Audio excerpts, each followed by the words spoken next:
Hey friends, Damian Mason coming at you with another episode of the Do Business Better podcast, giving you information you can apply to your life and business, whether you are a small business, self-employed, gig economy, or maybe you even work for somebody now and you aspire to have your own business someday. You know, I've been at it for 28 years running my own ship. And I was asked a month ago from my friend Brad Klopfenstein, he's in the picture behind me over here, from way back when I was a Bill Clinton impersonator. He was one of my Secret Servicemen. So he now runs a Chamber of Commerce, and he asked me to give a brief talk to some of his Chamber of Commerce people about small business stuff. And you know what I did? I just said, what about specifically? He says, Damian, you know what? Use this as an example or an opportunity to try out some of your, some new ideas, some new things, some new concepts. You know, it's been a couple of years since you put the book together, Do Business Better, so you probably got some new stuff since then. Well, indeed I do. Some of it's extrapolating on what you've heard me talk about before, but I sat down, and of course, I'm old school. I get creative with a pen and paper. I sat down with my pen and paper and I started writing down points that I would make to a person, whether they're starting their business or owns a business, runs a business for someone else, in their first year or in their 15th or 30th year, because there are things that I'm still always learning and getting better at least we always hope we're getting better at it. So the point is of this time that we're here together is to talk about one of the 10 things I shared with his business people. And it was my number one point because I think it's just that important, and it's that important for all of us. And the point is very simply, know what you sell. If you've been paying attention to me for very long, if you've read my books or keep up with my stuff, you've probably heard me go down this road a little bit before, but I want to get a little bit more clear on it right now because it's just that important. You know, we see businesses every day. We see business people every day that maybe don't still fully grasp what they're in the business of providing, why it is that their customers come to them, why your clients come back to you. Okay, you've heard the thing, and this is critically important, about, and I don't know the source because I can't remember right now, but it's essentially that it takes about 50% more money in marketing and time to get a new client than to retain an old client. You've probably heard something like this as well.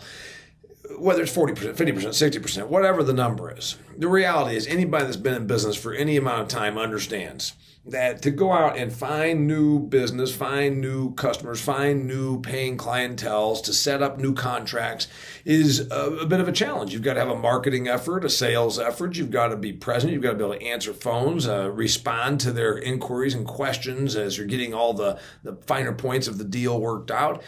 And whether that's a one-time or two-time thing or like an ongoing thing, somebody comes to your store every week. The point is, it's generally easier and more profitable to keep a hold of a given client or customer. Okay, that's point number one. But going back to the big point, know what you sell.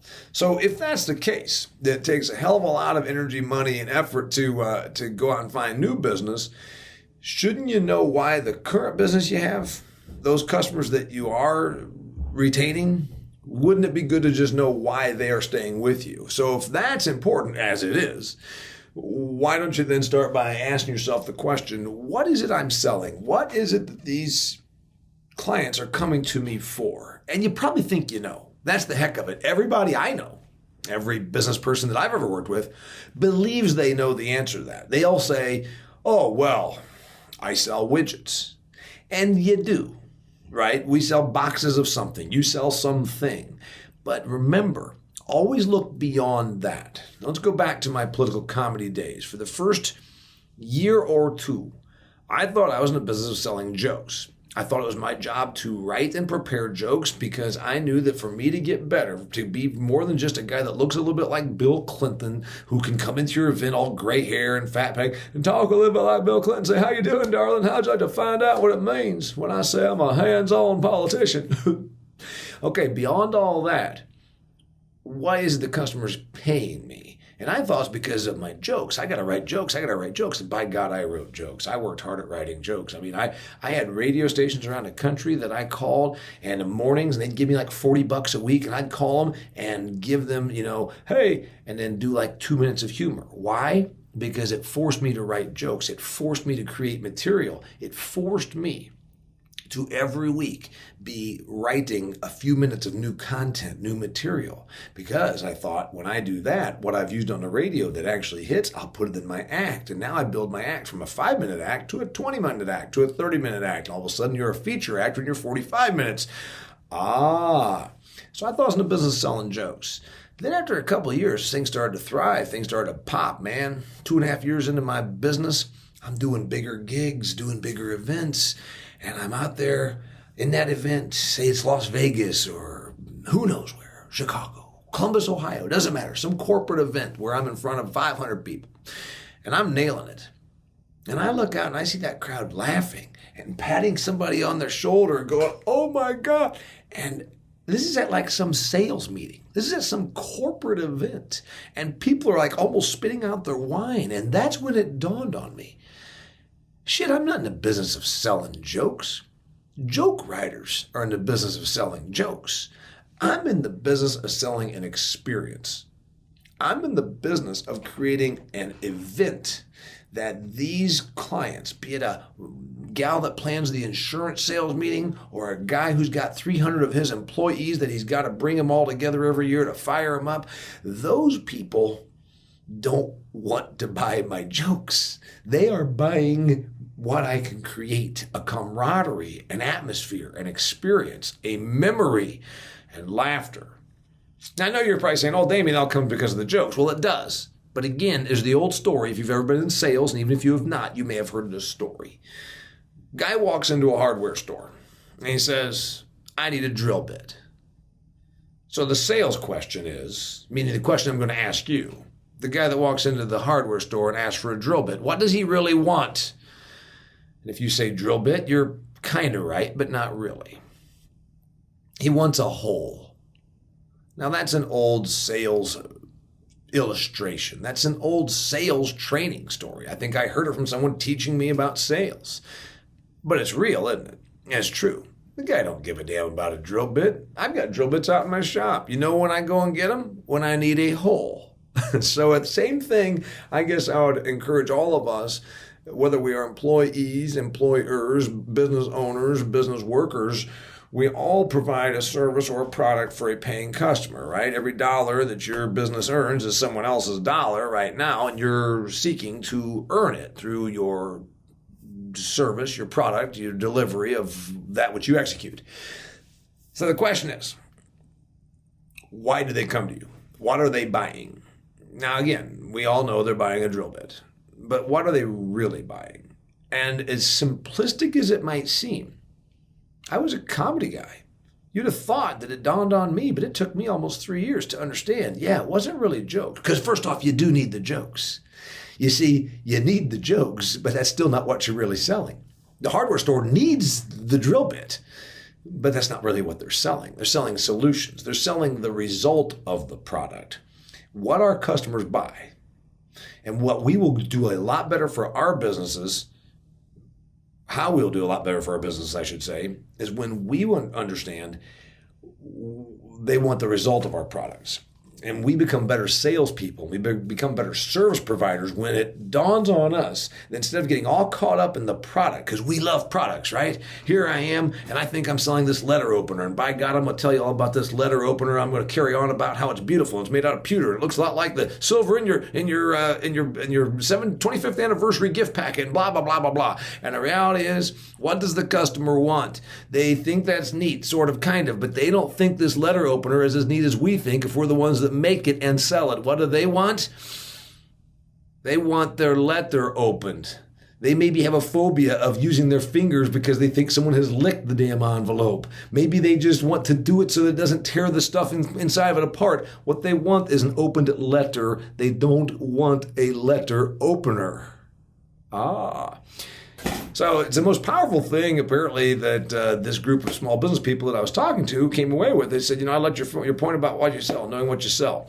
So how does one then, in our shoes, get better about this, about getting better at saying, okay, what is it that I sell? What is it that I'm selling? Why do my customers come to me? Why do my clients give me their money? Well, first off, you can ask them. But, customer surveys are always kind of a tough deal. Even those that we like, even those customers that we really like, that like us, they will be a little cagey. They feel a little bit defensive. I've got folks that I've been in business with for years. And if they said, hey, why do you do business with me? I would tell them. Obviously, I'm in the business speaking and writing business. And I can talk to them very frankly about their business. But many of your customers won't tell you. Or maybe they won't tell you everything. They won't give you the full truth, the whole truth, and nothing but the truth. But you can ask them. You also can observe and ask maybe a little different question. Something like, what can I do to help your business? Instead of saying, why do you give me your business? And instead of you saying, why do you come here? What is it that I'm selling? You can say, if I have to ask you a business question, would you answer it? And they say, yes. You say, all right, what problem do I solve for you? What problem do I solve for you? Well, I don't know that I have any problems. Well, you must. You come here all the time. You're saying, well, I don't know. I just come. A grocery store, you're saying, doesn't solve a problem, but it sure as hell does if you're hungry, because being hungry is a problem.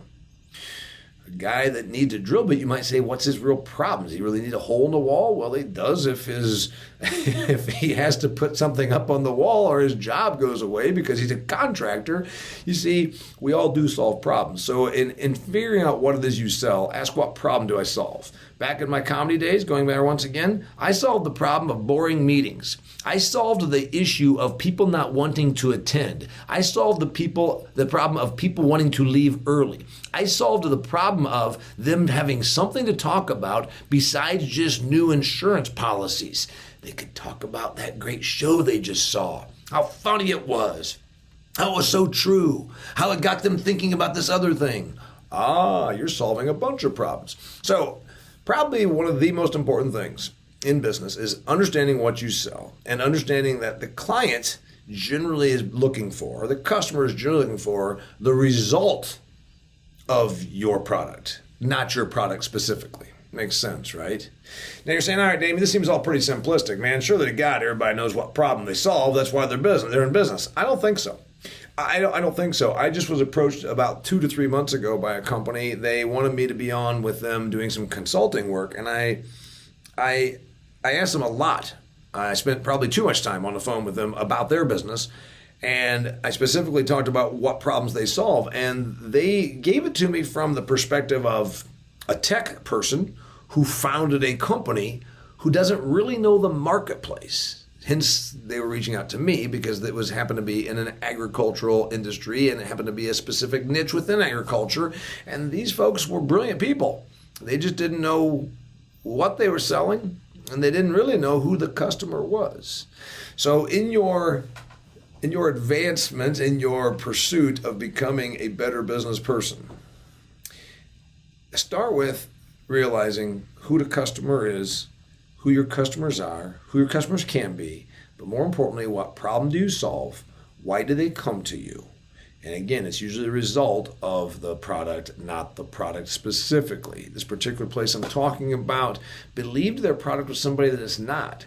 And they also believed that they were fixing a problem that's not really a problem. I can't get into it too much because I'm still possibly going to maybe do something with them. But the reality is, if you don't know for sure, or if it seems like maybe you're too certain, again, pull in a different viewpoint, a different perspective, and say, well, what problem is it that I'm fixing in this marketplace? And if someone that's really good in that marketplace says, you're fixing this and this, and they say, oh, no, we don't think that at all, maybe they're right and you're wrong.